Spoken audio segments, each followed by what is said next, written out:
Imagine this. A small town lies in the heart of Quebec, Canada, where everyone knows everyone, and the nights are as quiet as the stars above. It's July 5th, 2013, and Lac Megantic is alive with a simple charm. Downtown's music cafe is buzzing with laughter, music, and clinking glasses, a sanctuary of joy for locals and visitors alike. Suddenly, without warning, a deafening explosion shatters the peace, turning the town into a blazing inferno. What caused this unimaginable destruction? Could it have been stopped? Stay with us as we piece together the chilling events of the Lac Megantic Inferno. Lac Megantic, quaint, picturesque, and alive with community spirit. On this particular night, most residents were tucked into bed, dreaming of the next morning's farmers market or summer picnics by the lake.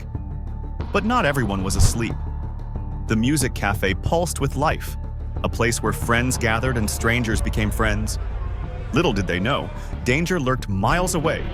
Parked at Nantes station, just a short journey from town, was a train operated by the Montreal, Maine, and Atlantic Railway, or MMA. This wasn't just any train, it was a monster, with 5 locomotives, 72 tank cars, and 2.16 million gallons of crude oil. The train was being transported from Newtown, North Dakota, to the Irving Oil Refinery in St. John, New Brunswick, Canada. What no one realized that night was how quickly carelessness could turn into catastrophe. Engineer Tom Harding was an experienced operator. He followed protocol, or at least what MMA called protocol. After parking the train, he applied hand brakes to the locomotives and a few cars, ran a test to ensure the train's safety after parking it at the Nantes station. But something felt off. The lead locomotive had been acting up earlier in the day, its engine sputtering and smoking. Harding knew it, but what could really go wrong in just one night? Harding, after talking with his co-worker, local rail traffic controller Richard Labrie, had checked into a hotel that night and left the responsibility to the firefighters and the MMA maintenance employees to take care of the malfunctioned train. Later did they know something bad was to unfold. At 11:50 p.m., flames erupted in the lead locomotive, sparks flying into the night. The cause? A faulty repair had caused oil to leak and ignite. Firefighters arrived quickly, extinguishing the blaze within minutes. But that's not all.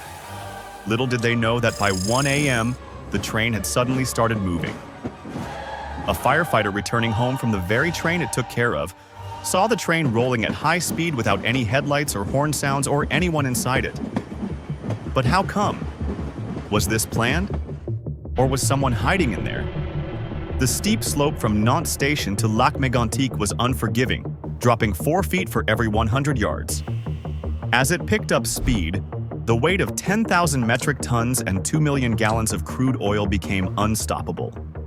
30 miles per hour turned into 40, then 50, then over 60 miles per hour, far above the 10-mile-per-hour limit for urban areas. Inside the music cafe, laughter and music drowned out the growing rumble. No one in Lac Megantic could hear the steel beast hurtling toward them. At 1:15 a.m., the train reached downtown Lac Megantic. It hit a sharp curve, designed for slow-moving traffic, and derailed spectacularly. The first tank car went off the tracks, pulling the rest of the train with it. And then, boom! A fireball shot hundreds of feet into the air, turning night into day. The music cafe? Gone. In seconds, it was obliterated, taking with it the lives of almost everyone inside it. Flames spread rapidly, consuming buildings and filling the sky with toxic smoke. Firefighters described the scene as something out of a war zone.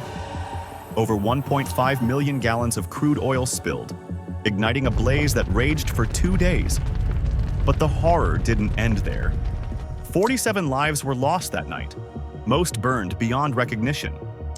The bodies were burned so bad that DNA analysis was needed to identify victims. 5 bodies were never recovered, presumed vaporized by the explosions. Over 2,000 residents were forced to evacuate.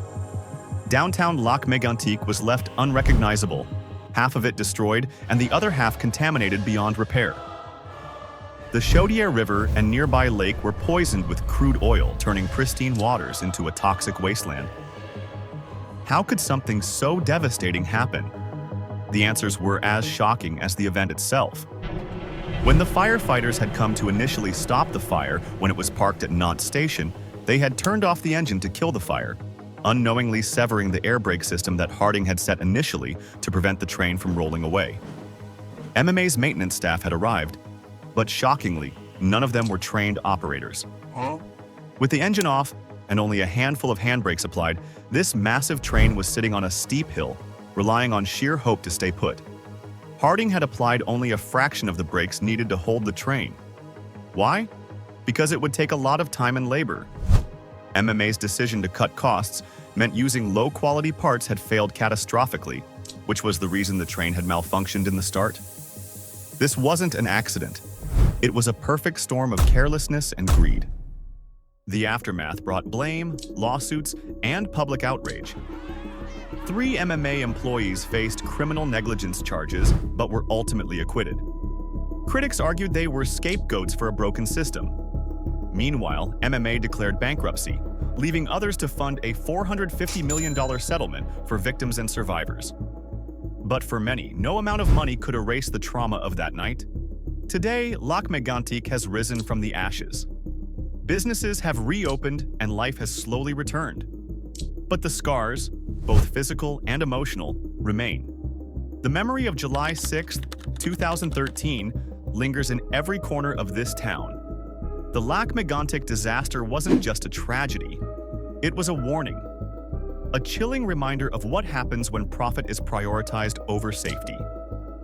Let this story be a call to action, to demand accountability, enforce stricter regulations, and ensure that no community ever endures what Lac Megantic did.